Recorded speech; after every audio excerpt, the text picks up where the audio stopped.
Studies जो होते हैं उसके रिजल्ट क्वालिटेटिव रह सकते हैं, क्वांटिटेटिव रह सकते हैं। उसके इफेक्ट आप मेजर कर रहे हैं, वो आप इंस्ट्रूमेंट के साथ कुछ मेजर कर रहे हैं कि मॉइस्चर लॉस हो रहा है, तो इसके लिए मशीन्स होते हैं। तो ये इंस्ट्रूमेंटल जब इवैल्यूएशन आप करते हैं उसमें वेरिएशन के चांसेस कम होते हैं।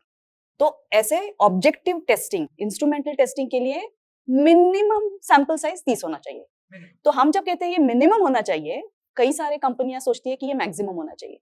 तो आप कभी कभी देखते हैं कि वो बोलते हैं कि 20 लोगों में टेस्ट किया हुआ है, तो 20 नंबर तो बिल्कुल गलत ही है। तो 30 के नीचे है तो फिर 30 के नीचे तो होना ही नहीं चाहिए। और कुछ इफेक्ट हमको, प्रोडक्ट आप लॉन्च कर रहे हैं तो आप कोई ये अगर हम गोरेगांव में शूट करें तो गोरेगांव में तो थोड़ी लॉन्च कर रहे हैं प्रोडक्ट, आप पूरे देश के लिए लॉन्च कर रहे हैं।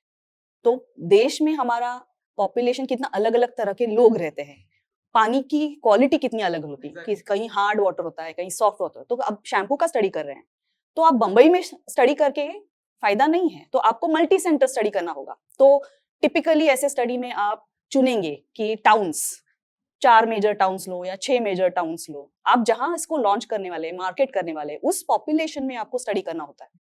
और फिर उस हिसाब से वहां का सैंपल साइज भी एडिक्वेट होना चाहिए कि 50 सैंपल साइज हर सिटी का। तो ये सैंपल साइज है ना, ये 30 मैजिकल नंबर नहीं है। इन्होंने जैसे कहा कि हजारों की संख्या में भी होते हैं स्टडीज। इंपॉर्टेंट शब्द है प्रोटोकॉल। स्टडी का आपका प्रोटोकॉल क्या है और आप एंड रिजल्ट क्या टेस्ट करना चाहते हैं, कि आप बहुत गारंटी के साथ कह सकते हैं कि ये प्रोडक्ट आप यूज कीजिए, आपका डैंड्रफ 3 वॉशेस में कम होने वाला है। अगर कोई ऐड होता है या